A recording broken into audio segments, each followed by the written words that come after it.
24 અને 48 આનો ગુસાઅ છે. હવે આપણે જો હું મિત્રો બે વડે નથી ભાગતો, મને તરત ઘડી આવડે છે એટલે હું તમને ડાયરેક્ટ એ રીતે સમજાવું કે ઘડિયાળી કેવી રીતે ભાગી શકાય છે. જો આપણે ખબર છે કે બે સંખ્યા છે, આ બે સંખ્યાનો આપણે બે વડે પણ ભાગી શકીએ, ત્રણ વડે પણ ભાગી શકીએ, ચાર વડે પણ ભાગી શકીએ, જો 6 વડે પણ ભાગી શકાય. તો આપણે પહેલા કોઈ સંખ્યા કોઈ ઘડિયામાં આવતી હોય યાદ કરી, જેમ કે 12 ના ઘડિયામાં 24 આવે છે, 48 પણ 12 ના ઘડિયામાં આવે છે. તો આપણને ડાયરેક્ટ દેખાય છે કે 12 દુ 24 અને 12 4 48 આ હજુ પણ ભગાય છે. 2 કા 2 અને 2 દુ 4. તો આપણને ખબર પડે 24 કા 24 પણ થાય, 24 દુ 48 પણ થાય. હું પણ તમને નાની સંખ્યામાં જેમ કે 12 ના ઘડિયામાં પણ આવે છે, તો આપણે ગુસા કેવી કરવાના? ગુસા આપણો 24 આવે છે.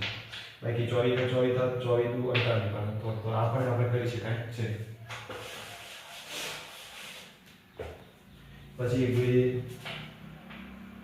જે કે 40 અને 50.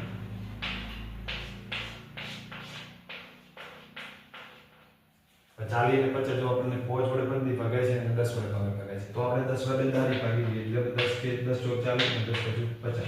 તો આપણો 10 આવે ગુસાઅ. બાકી જો આપણે 5 વડે ભાગીએ તો 40 અને 50, તો 5 હતું 40 અને 5 ભાગ્યો 10 પંચું 50 થશે. આ 8 ને 10 ને બે વડે પણ ભગાઈ શકે, 2 ચોક 12 થશે અને 2 પંચું 5 થશે. તો આ પણ આપણે લાસ્ટમાં જે સંખ્યા આવી એ સંખ્યાને પણ આપણે જોવા મળે છે. હવે આપણે બે ત્રણ એક્ઝામ્પલ મતલબ કે હવે જોઈએ, બે ત્રણ પછી પૂરા કરીએ, પછી આપણે જોઈએ લસાઅ અને ત્યારબાદ જોઈએ હું તમને શોર્ટકટ બતાવું. આપણે જોઈએ કે 25 અને 75.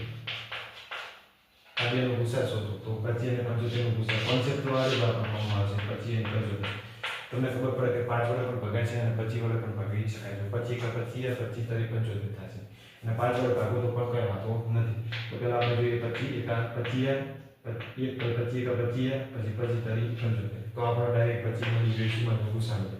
અને જો 5 વડે ભાગવા જો તો જોઈએ આપણે 5 વડે, તો કે 5 ભાગ્યા 25 15 પચું 75. પછી 5 વડે 5 એકા 5 અને 5 તારી 15.